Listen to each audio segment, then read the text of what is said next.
Judges chapter 3. Now these are the nations that the Lord left to test all those in Israel who had no experience of any war in Canaan. It was only that successive generations of Israelites might know war, to teach those who had no experience of it before. The 5 lords of the Philistines, and all the Canaanites, and the Sidonians, and the Hivites who lived on Mount Lebanon, from Mount Baal Hermon as far as Lebo Hamath. They were for the testing of Israel, to know whether Israel would obey the commandments of the Lord, which he commanded their ancestors by Moses. So the Israelites lived among the Canaanites, the Hittites, the Amorites, the Perizzites, the Hivites, and the Jebusites. And they took their daughters as wives for themselves, and their own daughters they gave to their sons, and they worshipped their gods. The Israelites did what was evil in the sight of the Lord, forgetting the Lord their God, and worshipping the Baals and the Asherahs. Therefore the anger of the Lord was kindled against Israel, and he sold them into the hand of King Cushan-Rishathaim of Amoraham. And the Israelites served Cushan-Rishathaim 8 years. But when the Israelites cried out to the Lord raised up a deliverer for the Israelites, who delivered them, Othniel, son of Kenaz, Caleb's younger brother. The Spirit of the Lord came upon him, and he judged Israel. He went out to war, and the Lord gave King Cushan-Rishathaim of Aram into his hand, and his hand prevailed over Cushan-Rishathaim, so the land had rest 40 years. Then Othniel, son of Kenaz, died.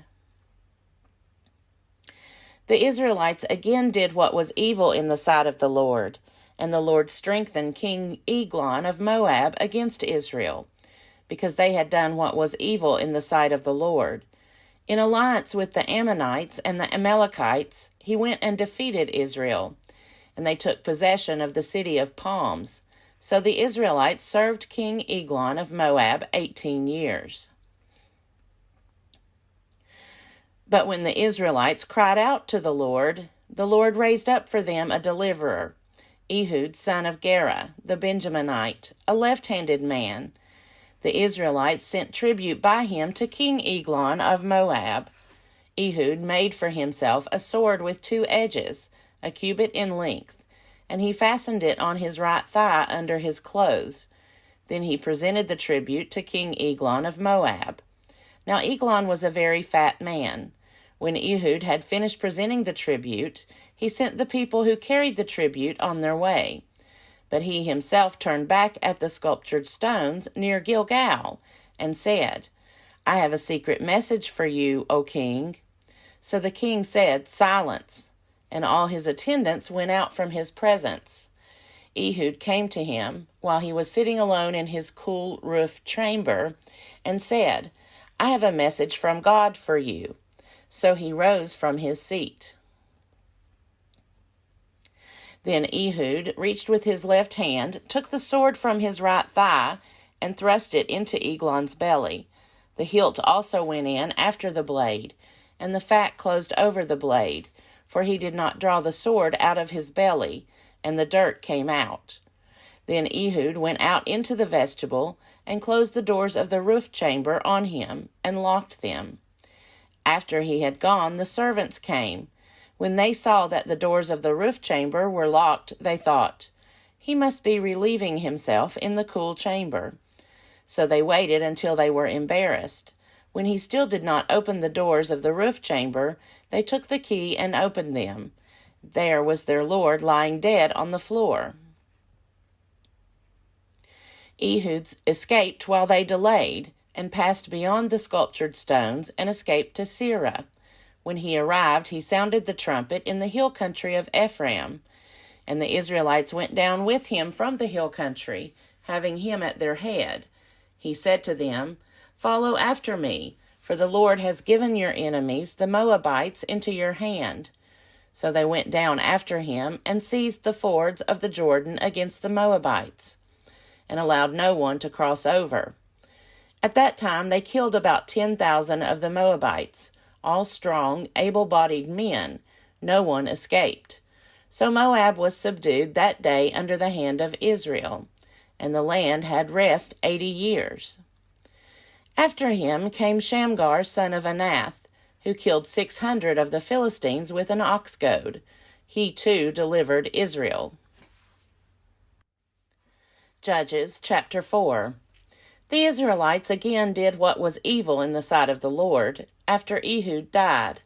So the Lord sold them into the hand of King Jabin of Canaan, who reigned in Hazor. The commander of his army was Sisera, who lived in Harosheth Hagoim. Then the Israelites cried out to the Lord for help, for he had 900 chariots of iron, and had oppressed the Israelites cruelly 20 years. At that time Deborah, a prophetess, wife of Lapidoth, was judging Israel. She used to sit under the palm of Deborah between Ramah and Bethel in the hill country of Ephraim, and the Israelites came up to her for judgment. She sent and summoned Barak son of Abinoam from Kadesh in Naphtali, and said to him, "The Lord, the God of Israel, commands you, go, take position at Mount Tabor, bringing 10,000 from the tribe of Naphtali and the tribe of Zebulun. I will draw out Sisera, the general of Jabin's army, to meet you by the Wadi Kishon with his chariots and his troops, and I will give him into your hand." Barak said to her, "If you will go with me, I will go, but if you will not go with me, I will not go." And she said, "I will surely go with you. Nevertheless, the road on which you are going will not lead to your glory, for the Lord will sell Sisera into the hand of a woman." Then Deborah got up and went with Barak to Kadesh. Barak summoned Zebulun and Naphtali to Kadesh, and 10,000 warriors went up behind him, and Deborah went up with him. Now Heber the Kenite had separated from the other Kenites, that is, the descendants of Hobab, the father-in-law of Moses, and had encamped as far away as Elon Bezananim, which is near Kadesh. When Sisera was told that Barak son of Abinoam had gone up to Mount Tabor, Sisera called out all his chariots, 900 chariots of iron, and all the troops who were with him, from Harosheth Hagoim to the Wadi Kishon. Then Deborah said to Barak, "Up, for this is the day on which the Lord has given Sisera into your hand. The Lord is indeed going out before you." So Barak went down from Mount Tabor with 10,000 warriors following him. And the Lord threw Sisera and all his chariots and all his army into a panic before Barak. Sisera got down from his chariot and fled away on foot, while Barak pursued the chariots and the army to Harosheth Hagoim. All the army of Sisera fell by the sword. No one was left. Now Sisera had fled away on foot to the tent of Jael, wife of Heber the Kenite, for there was peace between King Jabin of Hazor and the clan of Heber the Kenite. Jael came out to meet Sisera and said to him, "Turn aside, my lord, turn aside to me, have no fear." So he turned aside to her into the tent, and she covered him with a rug. Then he said to her, "Please give me a little water to drink, for I am thirsty."